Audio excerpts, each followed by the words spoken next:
여러분들이 지금 듣고 계시다시피 제 목 상태가 좋지 않습니다. 감기도 아니고 코로나도 아닌데 목이 좀 이유 없이 잠겨 있습니다. 그래서 지금 오늘 설교하려고 최대한 제가 준비를 하고 말을 아끼고 그래서 최상의 지금 컨디션으로 여러분들에게 말씀을 전하고 있습니다. 천천히 또박또박 말씀을 전할 테니까 귀 기울여서 하나님 말씀에 은혜를 받을 수 있기를 바랍니다. 지난 시간에는 성전을 청소하신 예수님이란 제목으로 말씀드렸습니다. 성전의 역할을 감당하지 못했을 때 예수님은 성전을 쓸어버리셨습니다. 성전은 하나님을 만나는 거룩한 장소인데 그 성전이 하나님을 만나는 장소로 쓰임받고 있는 것이 아니라 사람의 유익과 사람의 어떤 그 이익을 위해서 지금 전락되고 있는 것을 보게 됐던 것이죠.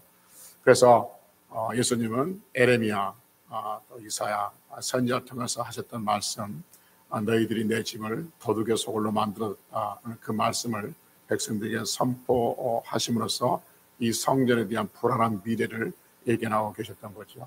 그래서 너희들은 내 집을 강도의 굴려로 만들었다는 예수님의 말씀 듣고 이사야 선지자가 하셨던 말씀을 그들이 다시 한번 들어보면서 놀랐다, 충격을 받았다라는 말씀을 지난 시간에 말씀드렸습니다. 오늘은 마가복음 11장 12절과 14절의 말씀을 가지고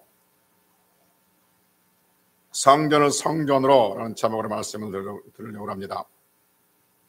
오늘 말씀도 제 나름대로 오랫동안 묵상해 왔던 것을 정리해서 말씀을 드립니다. 보통 이렇게 말하면 이제 설교가 복잡해지고 길어지고 어렵겠구나 생각할 수 있겠지만 그러나 저도 이제 최선을 다해서 이렇게 설명을 말씀드릴 테니까 여러분도 최선을 다해서 말씀을 따라오시면 하나님께서 우리에게 주신 큰 은혜가 있을 줄로 믿습니다.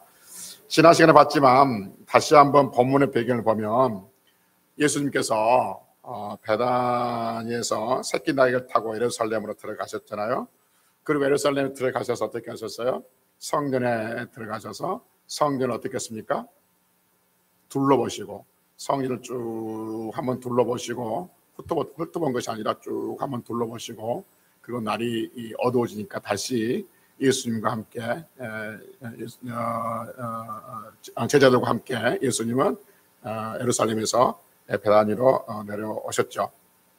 그리고 다음날 예수님은 제자들과 함께 다시 베다니에서 예루살렘으로 성전으로 들어가십니다. 이때는 걸어 들어가신 거죠. 첫째 날은 나귀 타고 들어가셨고 둘째 날은 이제 그냥 걸어가시는 거죠. 근데 마침 그때 예수님께서 아침 일찍 가니까 배가 고팠어요. 근데 멀리서 보니까 잎사귀가 있는 무화과 나무가 보이는 겁니다. 우리가 알다시피 무화과 나무는 열매가 먼저 맺고 그 다음에 잎이 맺죠.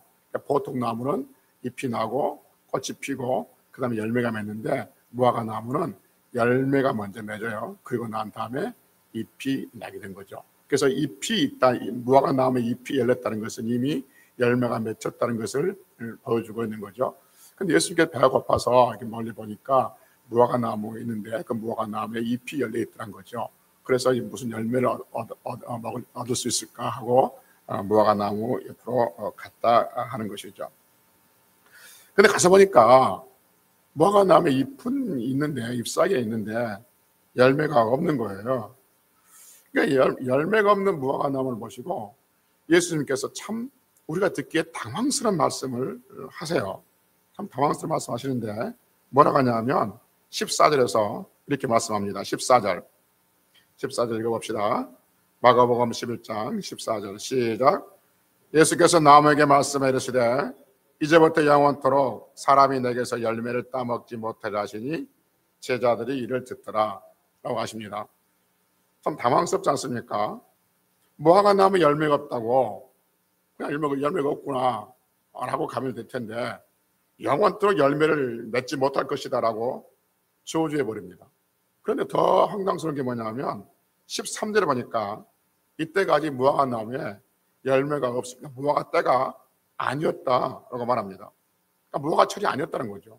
아니 무화과철도 아니었는데 그래서 무화과철이 아니었으니까 당연히 무화과 열매가 없을 텐데 무화과 열매가 없다고 예수님께서 그 무화과 나무를 저주에 버리신 것이죠. 이 부분이 당황스럽다는 것이죠. 예수님께서 배가 좀 고팠다고 무화과 나무를 저주하신다? 우리가 알고 있는 예수님이라면 그럴 수가 없는 거죠. 그러니까 가끔 안 믿는 사람들이 그 예수님을 안 믿으려고 할 때 핑계대는 대목들이 이 부분입니다. 아이고야 뭐 말 들어보니까 니들이 믿는 예수님은 그 열매가 없는 무화과 나무를 열매가 없다고 저주해버렸다면서 아이고 난 그런 인정머리 없는 예수님을 안 믿을란다 라고 말하는 사람들이 가끔 있다는 것이죠. 그러니까 왜 그랬을까? 왜? 우리가 알고 있는 예수님이라면 그럴 수 없는데, 그래서는 안 되는데 왜 그렇게 하셨을까? 그러니까 우리가 알고 있는 예수님 어떤 분이냐면, 우리가 알고 있는 그 예수님의 그 이미지, 그 그림은 무화과 나무에게 무엇을 얻을까, 열매 얻을까 하고 갔어요. 그런데 무화과 열매가 없어요. 그럼 우리가 알고 있는 예수님은 오히려 무화과 나무를 저주하는 것이 아니라 이제부터 내게 열매가 있어서 많은 사람들에게 유익이 될지어다, 이렇게 무화과 나무를 축복해 주는 것이 우리가 알고 있는 예수님의 그림인데, 열매가 없다고, 배고파서 뭘 좀 먹으러 왔는데 열매가 없다고 무화과 나무를 저주해 버린 것이 우리가 그리고 있는 예수님의 모습은 아니다는 것이죠. 그렇다면 이 무화과 나무를 저주를 통해서 예수님께서 우리에게 주고자 하는 어떤 교훈들이 있을 것이라 하는 것이죠. 그 교훈이 무엇인가 한번 살펴보자 하는 것이죠. 도대체 우리에게 무슨 교훈을 주고 싶어서, 무슨 말씀을 하고 싶어서 이렇게 강력한 방법, 이렇게 쇼킹한 방법, 이해하지 못하는 나무를 저주하면서까지도 우리에게 들려주고 싶은 그 예수님의 말씀, 그 뜻이 무엇인가 한번 오늘 살펴보자 하는 것이죠. 먼저 성경에서 무화과 나무는 무엇을 상징하고 있는 걸 한번 봐야 됩니다. 성경에서 무화과 나무는, 그리고 포도나무, 감람나무는 이스라엘 나라, 이스라엘 백성들을 상징하고 있습니다. 그래서 호시아 9장 10절, 미가서 7장 1절 여러 구절에서 보면 무화과 나무, 감람나무, 포도나무는 이스라엘 백성, 이스라엘 나라를 상징하고 있다는 것이죠. 그리고 성경 곳곳에서 하나님의 진노를 표현할 때, 하나님께서 진노하셨다는 것을 나타낼 때 무화과 나무, 포도나무가 말랐다라고 말하고, 축복을 이야기할 때 무화과 나무가 무성하고 포도나무 열매가 가득하다, 이렇게 말씀하고 있는 거죠. 그래서 무화과 나무는 이스라엘 백성들 또는 이스라엘 나라를 상징하고 있다는 것을 우리는 알고 있습니다. 그런데 성경 또 하나 중요한 우리에게 힌트를 주게 있는 게 뭐냐면, 출애굽기 19장 6절에서 이렇게 말씀합니다. 봅시다. 출애굽기 19장 6절, 잘하는 말씀이에요. 한 번 더 봅시다. 출애굽기 19장 6절입니다.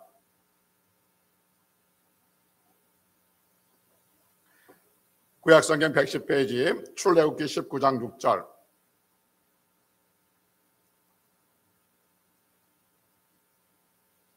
출애굽기 19장 6절 시작. 너희가 내게 대하여 제사장 나라가 되며 거룩한 백성이 되리라. 너는 이 말 이스라엘 자손에게 전할지니라 라고 하십니다. 너희가 내게 대하여 제사장 나라가 되며 할 때, 여기서 너희가 누굴 말할까요? 이스라엘 백성들 말합니다. 내게 할 때 나는요, 하나님을 말하죠. 하나님께 지금 모세에게 하는 말이에요. 그러니까 하나님께서 말씀하시기를 이스라엘 백성들은 하나님에게 대하여 뭐가 되라? 제사장 나라가 되며 라고 말합니다. 그러니까 이스라엘 백성들은 하나님에 대하여 뭐가 된다고요? 제사장 나라가 된다라고 말합니다. 여러분, 제사장 나라, 제사장은 곧 무엇과 연결되어 있냐면 성전과 연결되어 있죠. 그러니까 성전이 없는 제사장이 있을 수 없으니까, 그래서 이 제사장 나라가 되는 것은 곧 너희들이 성전이 되게 하겠다는 거죠. 하나님을 만나는 통로가 되게 하겠다라고 말씀하고 있습니다. 그러니까 이스라엘 백성들을 하나님께 제사장 나라로 삼으셨다는 것은 결국 성전으로 삼으셨다는 것과 같은 거죠. 그래서 여러분, 이 말이에요. 무화과 나무는 이스라엘을 상징하고 이스라엘 백성들을 상징하고, 이스라엘은 제사장 나라가 상징하고 제사장 나라가 된다고 그랬잖아요. 그런데 그 제사장 나라는 결국 성전 안에서 이루어지는 것이죠. 그래서 무화과 나무는 결국 무엇을 상징하고 있냐면 성전을 상징하고 있습니다. 무화과 나무가 뭘 상징하고 있다고요? 성전을 상징하고 있습니다. 무화과 나무가 성전이라면 무화과 나무의 열매는 뭘 상징할까요? 우리 성도? 봅시다 여러분. 성전은 뭐 하는 곳이에요? 기도하는 거 맞아요. 성전은 하나님을 만나는 곳. 늘 말씀드렸지 않습니까? 성전의 유일한 기능은 뭐냐면 거기서 하나님을 만나는 곳입니다. 하나님을 만나는 곳. 성전은 하나님을 만나는 곳. 그러면 성전의 열매는 뭐예요? 하나님을 만나는 곳. 그러니까 성전에서는 그 어떤 것도 다 의미 없어요. 하나님을 만나지 못하면. 그래서 성전의 열매는 뭐가 된 거죠? 하나님을 만나는 것이죠. 그러니까 무화과 나무가 뭘 상징하고 있다고요? 성전을 상징하고 있어요. 그래 무화과 나무 열매는 뭘 상징할까요? 하나님을 만나는 걸 상징하고 있는 거죠.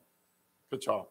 그러니까 성전이 무화과 나무가 성전을 상징하고 있고 그 무화과 나무 열매는 하나님을 만나는 것, 그것을 상징하고 있다는 것을 우리는 알게 된 거죠. 오늘 설교 중요한 포인트입니다. 이것을 알아야 돼요. 좀 이따 질문할 겁니다. 무화과 나무가 뭘 상징한다고요? 성전을 상징하고 있고 그 무화과 나무 열매는 하나님을 만나는 것을 상징한다고 있다고 말씀드렸습니다. 계속해서 봅시다. 예수님 왜 무화과 나무를 조져서 말라 죽겠는지. 그런데 여러분 이때가 무화과 때가 무화과 때였다고요? 때가 아니었다고요? 무화과 때가 아니었다고 말합니다. 그러니까 이 말은 무슨 말이냐면 우리나라에서는 무화과 나무가 열매를 몇 번 맺어요? 한 번 맺죠. 한 번. 가을에 맺죠. 가을에 한 번 맺습니다. 그런데 이스라엘의 무화과 나무가 열매를 네 번 맺는다고 하는 사람도 있고 두 번 맺는다고 하는 사람도 있는데 여러 번 맺습니다. 그런데 처음에 무화과 나무가 열매를 처음 열매 맺은 것을 파괴라고 한다고 해서 근데 맺기는 맺는데 그건 사람들이 먹지를 못한답니다. 먹기는 먹어도 상품 가치가 있어서 먹지 않고 그냥 따내 버린답니다. 그래서 그것을 따내 버려야만이 다음에 열매가 많이 맺히는 거죠. 우리 토마토 처음 열매 맺으면 첫 열매를 따내면 더 큰 열매를 맺히듯이 무화과 나무도 첫 열매를 맺힌 것을 따내야 한다는 거죠. 그래야만이 무화과 열매가 나중에 크게 맺혀서 사람들이 따먹을 수 있다는 거죠. 바로 그때가 아니었단 말이 무슨 말이냐면 두 번째 열매를 맺혀서 사람들이 따먹을 수 있는 그때가 아니었다 그 말인 거죠. 그러니까 첫 열매는 이미 맺혔겠죠. 잎이 났으니까. 그런데 열매가 없었던 거죠. 누군가 따먹었든지 아니면 따서 버렸든지. 그런데 두 번째 열매를 맺혀져 가지고 그것을 따먹을 때가 아직 아니었다라고 성경은 우리에게 말씀해 주고 있습니다. 그래서 아직 열매를 맺을 때가 아니었는데 열매가 없다고 무화과 나무를 저주해 버리신 그 예수님의 의미가 무엇일까 하는 것이죠. 무화과 때가 아니었다는 것이 어떤 의미가 있는가를 좀 이따 다시 말씀을 드리겠습니다. 여기까지 한번 다시 정리해보면 지난밤에 예수님께서 성전에 들어가셔서 성전을 한번 쭉 둘러보시고 다음날 다시 성전으로 들어가시면서 아침에 열매가 없는 무화과 나무를 저주하시고 성전에 들어가셨습니다. 근데 마태복음 21장에도 이 부분이 설명되어 있거든요. 근데 마태복음 21장에 보면 어떻게 하냐면 무화과 나무를 저주하니까 무화과 나무가 곧 말랐더라 이렇게 말해주고 있습니다. 그래서 우리가 그때 마태복음 21장의 느낌은 예수님께서 무화과 나무를 저주하니까 무화과 나무가 그 즉시 말라지는 그런 느낌으로 우리가 보여지는데 마가복음에서는 분위기가 다릅니다. 그래서 좀 다르는데 마가복음 분위기를 한번 따라가 보겠습니다. 예수님께서 성전을 가시다가 무화과 나무를 저주하는 것을 제자들이 듣습니다. 제자들이 들으니까 예수님께서 배가 고파서 그런가 보다 할 정도였던 것 같습니다. 그리고 이제 우리가 아는 것처럼 마가복음 11장 15절에 보면 예수님께서 무화과 나무를 저주하시고 성전에 들어가서 성전을 다 썰어버리고 청소하시죠. 청소하신 겁니다. 그걸 지난주에 말씀드렸던 겁니다. 그리고 이제 성경에서 계속 우리에게 들려주고 있는 거죠. 다시 말씀드립니다. 무화과 나무가 뭘 상징한다고요? 성전을 상징한다고 그랬습니다. 여러분 기억나십니까? 예수님께서 언제 무화과 나무를 저주하셨습니까? 그러니까 새끼 나귀를 타고 예루살렘에 가셔서 성전을 둘러보고 해가 지니까 나오셔서 그 다음 날 무화과 나무를 저주하셨죠. 이 시점을 잘 알아야 돼요. 예수님께서 성전을 한번 쫙 둘러보시고 나오시고 그 다음 날 성전을 저주하셨단 말이에요. 무화과 나무를 저주하셨단 말이에요. 그럼 여러분 잘 생각해 봅시다. 예수님께서 왜 첫날 새끼 나귀 타고 베다니에서 예루살렘에 들어가셨습니까? 첫째, 예루살렘 사람들에게 높임을 받기 위해서. 두 번째, 예루살렘 있는 성전을 청소하시기 위해서. 셋째, 예루살렘에서 사람들이 잡혀서 죽임을 당하기 위해서. 네 번째, 심심해서. 왜 예수님께서 마지막 일주일 남겨놓으시고 예루살렘 들어가셨어요? 청소하러 가셨습니까? 뭐 하셨어요? 사람들에게 잡혀서 죽으러 가셨죠. 그래서 그 재판에서 그 주간에 예수님께서 잡혀서 죽죠. 그래서 마지막 죽음의 사역을 감당하기 위해서 새끼 나귀를 타고 예수님께서 예루살렘으로 들어가시는 거예요. 그래서 여러분, 예루살렘에 새끼 나귀 타고 성전에 들어가셔서 성전을 쭉 훑어보는 거예요. 여러분, 이 그림 한번 그려봅시다. 이런 머릿속에 상상해 보십시오. 예수님께서 자기 자신이 이제 일주일 후에 죽으셔서 우리를 구원하시고 십자가에 피 흘리시기 위해서 성전에 들어가셨어요. 성전에 들어가셔서 이렇게 쭉 훑어보고 있는 거죠. 여러분, 그 그림 한번 보셔요. 예수님이 계시고, 그 다음에 제자도 따라 있을 것이고, 사람들이 웅성거릴 것이고, 많은 사람들이 매매하는 자들, 돈 바꾸는 자들, 비둘기 파는 자들, 뭐 그런 사람들이 있을 거예요. 막 쭉 훑어보신 거예요. 이게 그 그림이란 말이에요. 그런데 이 그림을 영적으로 치워내서 영적으로 한번 바꿔서 생각합시다. 영적으로 바꿔서 보면 예수님은 누구시냐면, 예수님은 하나님이 보내신 성전이죠. 할렐루야. 예수님은 하나님이 보내신 성전인 거예요. 이 그림 무슨 영적으로 딱 바꿔서 보면 하나님이 보내신 참 성녀이신 예수님께서 사람들이 세운 성전 안에 계신 거예요. 이게 되십니까? 지금 예수님께서 성전 안에 들어가 계시는 것은, 그 성전을 쫙 둘러보고 계시는 것은 하나님께서 보내신 참 성전, 진짜 성전, 사람으로 손으로 세우지 아니하는 참 성녀이신 예수님께서 사람이 세운 성전을 둘러보고 계시는 거예요. 그런데 둘러보시니까 그 성전 안에 열매가 있다 없다? 열매가 뭐라고 그랬어요? 하나님을 만나는 것이에요. 그 성전 안에 하나님을 만나는 것이 없어요. 그 성전 안에 이미 하나님은 안 계세요. 그리고 사람들이 소 팔고 양 팔고 매매하고 있어요. 돈 바꾸고 있어요. 비둘기 팔고 있어요. 서로 골라 하고 있어요. 서로 이게 좋다 저거 좋다 싸우고 있어요. 서로 자릿세 내려고 이렇게 애쓰고 있고, 또 사람들은 서로 자릿세를 많이 받으려고 이럴 수가 있고. 그러니까 성전이 하나님을 만나는 장소가 아니에요. 더 이상 성전에 열매가 없어요. 사람들의 유익만 거기에 있는 거예요. 사람들의 이익만 거기에 있는 거예요. 그러니까 하나님께서 말하신 참 성전이 사람이 지은 성전 안을 지금 둘러보고 계시는 거예요. 근데 그 성전에 열매가 없어요, 이제 더 이상. 그럼 열매가 없는 성전은 어떻게 해요? 더 이상 존재의 가치가 있을 수가 없는 것이죠. 그래서 열매 없는 성전은 더 이상 이 땅에 있을 이유가 없는 것이죠. 이 상황을 요한복음 2장에서 13장부터 22절까지 우리에게 이렇게 설명합니다. 봅시다. 요한복음 2장 13절부터 봅시다. 요한복음 2장. 잘하는 말씀이지만 좀 길지만 그 말씀을 생각하면서 한번 읽어봅시다. 요한복음 2장 13절부터 22절까지 144페이지. 유대인의 시작. 유대인의 유월절이 가까운지라 예수께서 예루살렘으로 올라가셨으니 성전 안에서 소와 양과 비둘기 파는 사람들과 돈 바꾸는 사람들이 앉아있는 것을 보시고 넋군으로 채찍을 만드사 양이나 소를 다 성전에서 내쫓으시고 돈 바꾸는 사람들이 돈을 쏟으시며 상을 엎으시고 비둘기 파는 사람들에게 이르시되 이것을 여기서 가져가라. 내 아버지 집으로 장사하는 집을 만들지 말라 하시니 제자들이 성경 말씀에 주의 전을 사모하는 열심히 나를 삼키리라는 것을 기억하더라. 이에 유대인들이 대답하여 예수께 말하기를 내가 이런 일을 행하니 무슨 표적을 우리에게 보이겠느냐. 예수께서 대답하여 이르시되 내가 이 성전을 헐라 내가 사흘 동안 일으키리라.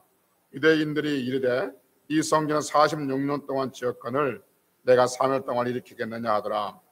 그러나 예수는 성전된 자기 육체를 가리켜 말씀하신 것이라. 죽은 자 가운데서 살아나신 후에야 제자들이 말씀하신 것을 기억하고 성경과 예수께서 하신 말씀을 믿었더라. 아멘. 그러니까 읽었지만 이 말씀 무슨 말이냐면, 예수님께서 성전에 들어가서 성전을 청소하니까 사람들이 묻습니다. 네가 뭔데 이 성전을 청소하니 이렇게 함부로 하냐? 우리에게 네가 뭐 정말 선지자라면 우리에게 표적을 다오, 우리가 표적을 보여줘. 그러니까 예수님께서 뭐라냐면, 이 성전을 헐라, 내가 사흘 만에 다시 일으키겠다라고 해가지고 그것이 표적이다라고 말합니다. 그 믿지 않는 거죠. 그럼 성경을 말씀하시기를, 성경은 그 성전은 결국 예수님의 자신, 예수님의 육체를 가리켜 하신 말씀이다 라고 우리에게 말씀해 주고 있는 것이죠. 그래서 예수님은 하나님이 버리신 성전이신데 그 성전이 사람이 지금 성전 안에 계신다는 것이죠. 그래서 예수님께서 보실 때 이 성전 안에 열매가 없어요. 열매가 없는 성전은 더 이상 존재할 이유가 없는 거죠. 그래서 예수님께서 열매가 없는 성전은 더 이상 존재할 수가 없다는 것을 가르쳐 주시기 위해서 무화과 열매, 무화과 나무, 열매가 없는 무화과 나무는 더 이상 존재할 이유가 없다는 것을 가르치고 있다는 거죠. 그래서 무화과 나무는 뭘 상징한다고 그랬어요? 성전을 상징한다고 그랬어요. 성전은 성전의 열매, 무화과 나무 열매는 뭐라고요? 하나님을 만나는 것. 그러니까 성전으로 상징된 무화과 나무가 열매로 상징된 하나님을 만나는 것이 없으니 당연히 이건 있을 수가, 존재할 이유가 없다는 거죠. 그래서 무화과 나무를 언제 저주하셨냐면, 무조건 가다가, 그래서 가다가 무작정 저주하신 것이 아니라 이미 성전을 한번 둘러본 거죠. 그 전날 성전을 이미 둘러보시고 그 다음날 무화과 나무가 있는 거예요. 그래서 마침 무화과 나무 열매가 없는 거예요. 그런데 여러분, 예수님께서 무화과 나무 열매가 없다는 것을 아셨을까요? 몰랐을까요? 아셨죠? 아셨음에도 불구하고 제자들 데리고 이렇게 간 거죠. 무화과 나무 열매가 없다는 것을 아시면서도 불구하고. 그럼에도 불구하고 열매가 없으니까 그 열매를 저주함으로써 예수님께서 하시고 싶어한 말씀이 무엇인가를 그림으로 보여주고 있는 거예요. 시청각으로 보여주고 있는 거죠. 무화과 나무로 상징된 성전에 하나님을 만나는 열매가 없으니, 그러니 당연히 이 무화과 나무는 앞으로 영원토록 이제 여기서 열매를 따먹지 못한다는 거죠. 영원토록 여기서 하나님을 만날 수 없을 것이다 라고 말씀하고 있습니다. 이것이 무화과 나무를 저주하신 이유가 되는 것이죠. 그래서 이 성전이 파괴될 것을 지금 말씀해 주고 있는 거죠. 그러면 무화과 열매 때가 아니었다면서요. 무화과 열매 때가 아니었는데 그 무화과 열매가 없다고 저주하신 것이, 그건 무슨 뜻입니까? 묻죠. 여러분, 무화과 열매 때가 아니었다는 것은 영적으로 아직 열매가 맺을 때가 아니었다는 거죠. 여러분, 무화과 나무 열매는 무엇을 말한다고 그랬어요? 하나님을 만나는 거. 그럼 여러분, 예수님을 통해서 성도가 하나님을 만나는 그때는 언제입니까? 예수님이 언제 뭐 하실 때예요? 십자가에? 그렇죠. 십자가에 죽으실 때. 그때 그 예수님께서 우리를 위해서 십자가에서 피 흘려 죽으실 그때, 그날, 그 새롭게 산 길을 열어놓은 그날이 열매가 맺는 때가 되는 것이죠. 그러니까 예수님께 십자가에 죽으실 때, 죽으시고 난 다음에 우리는 하나님과 만나는 그 길을 알게 되었고 그 길 속에 들어와서 하나님을 만나게 되어진 것이죠. 그래서 무화과 때가 아직 아니었다, 그 말은 무슨 말이냐면, 실제 철에 따라서 무화과 때가 아닐 수도 있지만 영적으로 보면 내가 아직 예수님이 죽을 때가 아니었다, 그 말인 거죠. 예수님이 언제 죽으시냐? 일주일 후에 죽으신 거죠. 일주일 후에 죽으실 때 그때가 아직 안 되었다는 거죠. 그 무화과 열매가 때가 아니었다는 거죠. 그리고 이제 그때가 되면, 예수님이 십자가 죽으신 그때가 되면 이제 그 열매를 맺게 되는 거죠. 그 열매가 뭐냐면 하나님과 통행하고 하나님과 만나고 하나님과 교통하는, 그래서 하나님 앞에 예배를 드리고 하나님을 찬송하고 하나님을 만나는 거룩한 곳으로 우리가 그 열매를 먹게 되어진다라고 말씀하고 있는 것이죠. 그래서 바로 이 모습들을 보여주기 위해서 예수님 무화과 나무 열매가 때가 아니었음에도 불구하고 무화과 나무 열매를 저주하신 거죠. 그래서 이 저주대로 우리가 지난 시간에 말씀드렸던 것처럼 주 70년 로마의 디도 장군에 의해서 예루살렘의 성전이 다 돌 위에 돌 하나 남지 않고 무너지게 되어지고 서쪽에만 서쪽에 벽만 하나 세워놓죠. 상징적으로. 거기서 유대인들은 매일 가서 그 벽을 붙들고 통곡하고 우고 있습니다. 자기들 성경이 무너진 것에 대해서. 그래서 그 벽을 우리는 통곡의 벽이라고 말하기도 하는 것이죠. 이제 사람들은 눈에 보이는 성전을 통해서는 하나님을 만날 수 없습니다. 이제는 이제 마가복음 11장 14절 말씀에 의하면 이제는 그 눈에 보이는 무화과 나무로 인해서는 열매를 먹을 수가 없다는 거죠. 그래서 이제 다시 봅시다. 11장 14절, 마가복음 11장 14절. 예수께서 시작. 예수께서도 말씀하시되 이제부터 영원토록 되려 하시니 제자들이 이를 듣더라라고 말합니다. 이제부터 영원토록 무화과나무에게 말하기를 열매를 따먹지 못한다라고 말합니다. 무화과나무는 성전을 상징하고 열매는 예수를 만나는 것을 상징한다고 했습니다. 이제는 눈에 보이는 그 상징을 통해서 열매가 없다는 거죠. 열매가 없습니다. 하나님을 만나지 못한다는 것이죠. 여러분, 여기까지 보면 비극입니다. 성전은 하나님을 만날 수 있는 유일한 곳입니다. 성전 하나님을 만날 수 있는 유일한 곳인데 그 성전에서 더 이상 열매가 없답니다. 예수님께 조주해 보신 거예요. 그 성전을 통해서 더 이상 하나님을 만날 수 없다는 거예요. 이건 인류에게 비극인 거죠. 하나님을 만날 수 없는 인류는 비극입니다. 하나님을 만나지 않는 인생은 비극입니다. 그가 아무리 잘 먹고 잘 산다 할지라도 하나님을 만나지 않는 인생, 그 인생은 우리가 볼 때는 부러움이 대상이 될지 모르지만 하나님 볼 때는 불쌍한 인생이고 비극적인 삶을 살고 있는 것입니다. 그런데 예수님께서 이제는 무화과 나무에게 조주하셔서 사람들이 이제 영원토록 내게서 열매를 따먹지 못하리라는 것은 이제는 눈에 보이는 성전을 통해서 하나님을 만날 수 없을 것이다 라고 말하는 거죠. 이건 비극인 것이죠. 하나님 만날 수 있는 유일한 장소가 성전이 없어졌기 때문에, 조주받았기 때문에. 그런데 너무 감사한 것은 눈에 보이는 성전이 아니라 하나님께서 보내신 참 성전이신 예수 그리스도가 우리에게 오신 줄로 믿습니다.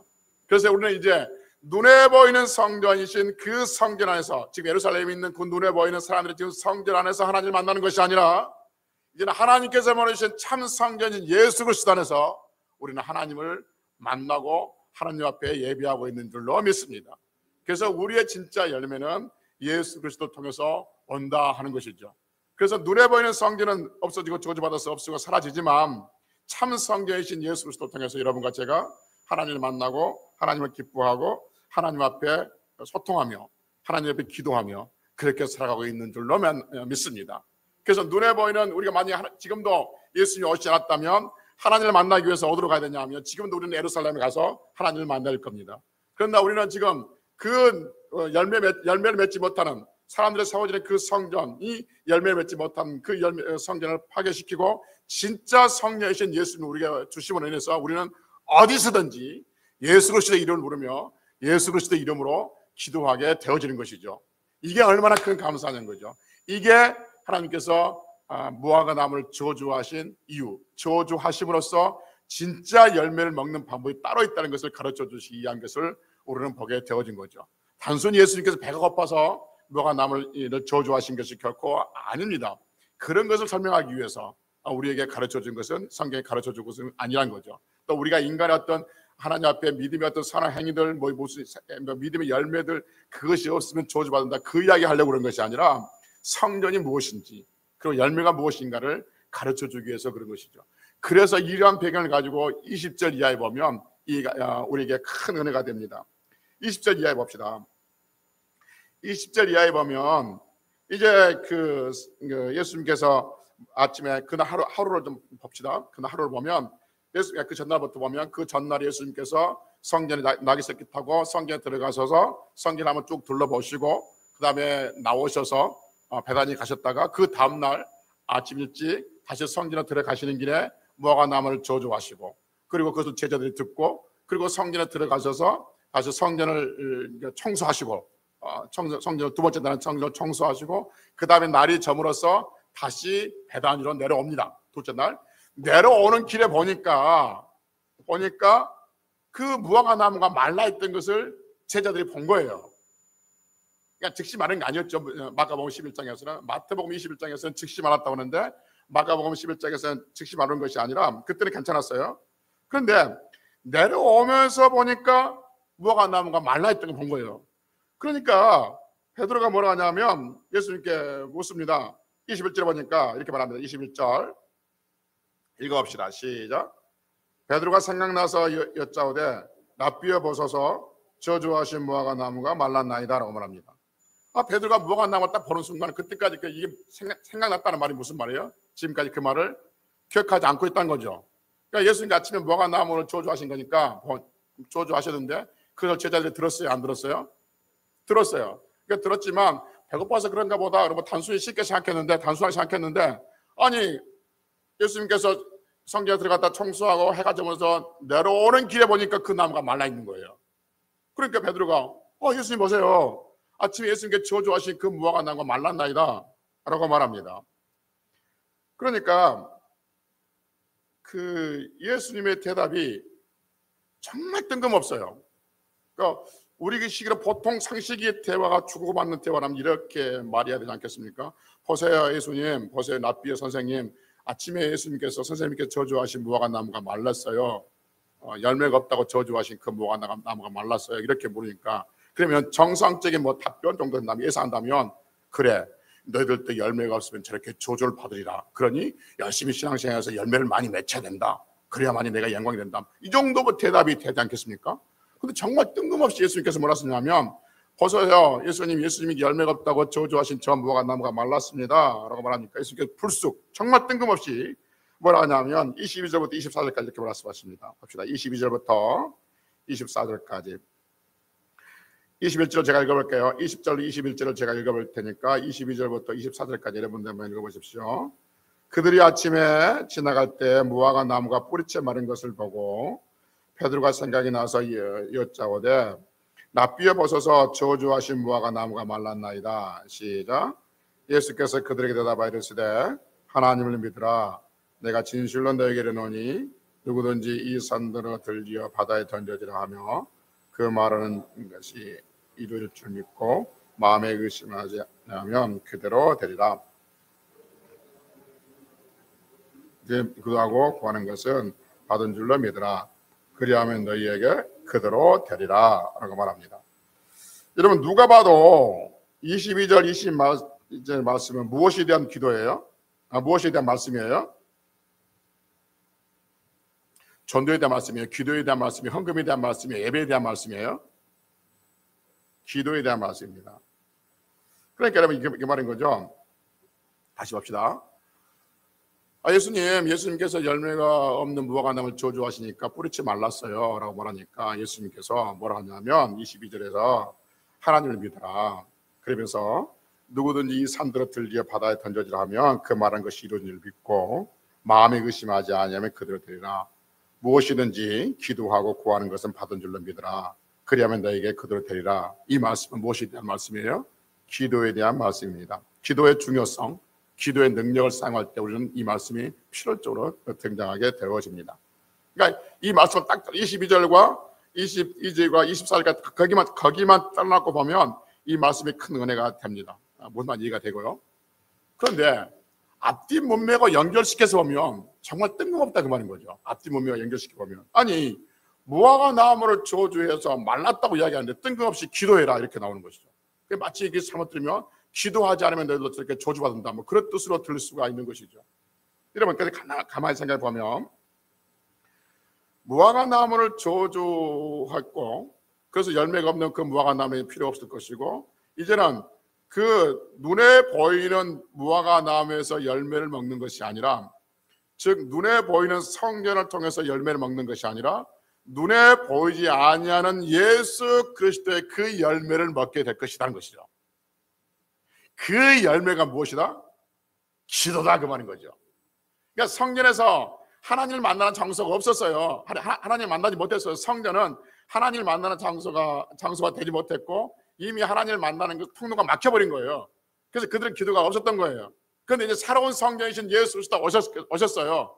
그래서 이제 너희들은 무엇을 기도하든지 하나님 믿고 기도해라는 거죠. 그러면 된다는 거죠. 그 성전의 열매, 그러니까 구약에 보여준 눈에 보이는 성전의 열매는 없었는데 이제 신약에 예수 그리스도로 오시는 그 성전의 열매의 결과가 뭐냐면 기도라는 거죠. 그래서 기도하면 하나님께 들으신다는 거죠. 그러니 너희들은 하나님을 믿고 기도해라는 거죠. 그러면 하나님께서 응답해 주신다라고 말씀하고 있는 것이죠. 그래서 여러분, 여러분과 저의 기도는 바로 예수 그리스도께서 성전의 열매로 오셔서 그 열매의 때가 되어서 십자가의 죽으심으로 말미암아 하나님과 우리가 하나가 되고 통일이 되고 우리의 기도가 하나님께 상달되어지고 하나님 말씀이 우리에게 임해지는 그 새롭고 산 길이 열려진 줄로 믿습니다. 그래서 성도의 기도는 예수 그리스도의 죽음을 통해서 이루어지는 것을 오늘 다시 우리에게 보여주고 있는 것이죠. 그래서 굉장히 앞뒤 문맥에 보면 뜬금없는 말씀 같지만 굉장히 중요한 의미가 되는 거죠. 이제 기도하면 된다는 것이죠. 지금까지는 너희들의 기도는 눈에 보이는 성전에서 막혀서 기도가 응답되지 않았다는 거죠. 이제는 기도의 때가 되었고 기도해도 네가 하나님께 들으시니까 너희는 무엇이든지 기도해라, 이렇게 말씀하신 거죠. 그 말씀하신 예수님 마음 어떻을까요? 성도들의 기도를 듣게 하시기 위해서 예수님이 어떻게 하셔야 돼요? 죽으셔야 돼요. 자요. 그 무화과 때를 만들어야 돼요. 성도의 기도를 하나님 앞에 상달시키기 위해서 그 기도가 올라가는 그 길을 만들기 위해서 예수님은 십자가에 죽으셔야 돼요. 그래서 여러분과 제가 기도한다는 것은 보통 일이 아니에요. 이 믿음이 있어야 돼요. 그래서 예수님의 죽음으로 말미암아서 내 기도가 이루어지는 거예요. 그래서 구약의 기도는 성전에 올라가서 하나님 앞에 기도했지만 그 기도가 이제 막혔어요. 열매가 없어요. 근데 우리는 지금 새로운 성전이신 예수 그리스도 안에서 예수 그리스도의 이름으로 기도하면 하나님이 듣고 응답해 주시고 우리의 삶들을 붙드시고 우리의 삶들을 인도해 주실 줄로 믿습니다. 이것이 성전을 상징하고 있는 무화과 나무를 저주하시면서까지 이제 새로운 시대가 열렸다는 거죠. 성전의 시대가 아닌, 눈에 보이는 성전의 시대가 아닌 하나님이 보내신 성전의 시대가 열렸다는 것을 이렇게 보여주고 있다는 것을 보게 되어집니다. 그래서 여러분과 제가 기도할 때마다 하나님께서 우리를 위해서 예수 그리스도를 보내셨고 그 예수 그리스도의 죽음으로 인해서 우리가 예수 이름으로 기도하는 것에 대한 감격과 감사가 있는 성도들이 되셔야 될 줄로 믿습니다. 말씀을 마치겠습니다. 오늘 설교 제목이 뭐였었어요? 성전을 앞에 있는 성전은 뭘까요? 눈에 보이는 성전이고 뒤에 있는 성전은 예수 그리스도인 거죠. 그러니까 눈에 보이는 그 성전이 파괴되어지고 성전을 참 성전으로 바뀌어가시는 것을 보게 되어진 거죠. 눈에 보이는 그 성전이 사람들의 욕심, 만족을 채우는 수단으로 전락해 버렸고 그 일로 인해서 사람들은 하나님을 만날 수 있는 통로가 막혀 있었습니다. 이건 인류의 비극 중에 비극이고 한 사람의 인생에 있어서 비극 중에 비극인 것이죠. 하나님을 만날 수 없는 것이 비극이기 때문에 그렇습니다. 그러나 너무 감사하고 너무 다행이고 너무 고맙고 황송함 없는 것은 그 성전을, 하나님께 나갈 수 없는 그 성전을 파괴시키고 없애버리고 새로운 하늘의 성전 예수 그리스도를 우리에게 보내주셔서 그 성전 안에서 하나님을 만날 수 있는 길을 열어주셨던 그 하나님의 사랑을 우리는 보여주고 그리고 친히 성전이 되어셔서 하나님을 만날 수 있는 그 길을 열기 위해서 자기 몸을 찢으시고 십자가에 죽으신 그 예수 그리스도의 은혜를 우리는 보게 되어지고 그리고 아둔하고 미련한 우리에게 아무것도 알지 못한 우리들에게 하나님께서 하신 일, 예수님께서 한 일을 우리에게 가르쳐주시고 깨우쳐 주신 그 성령 하나님의 은혜가 우리에게 있으므로 말미암아 여러분과 저는 하나님과 자녀가 되고 이렇게 예배드리고 앞날도 우리는 어떤 문제가 오든지 간에 어떤 일이 있든지 간에 하나님을 찬송하고 하나님께 의지하고 하나님과 함께 하실 믿고 담대하게 힘있게 살아가는 그런 삶들로 인도해 주신 것에 대해서 감사하며 살아갈 수 있는 성도들, 그래서 참 성전이신 예수 그리스도를 믿고 살아가는 것이 얼마나 큰 복이고 감사하고 다행인 것을 또 하나님 앞에 영광을 돌리며 살아갈 수 있는 성도들이 되시기를 주의 이름으로 축복합니다. 할렐루야. 기도하겠습니다.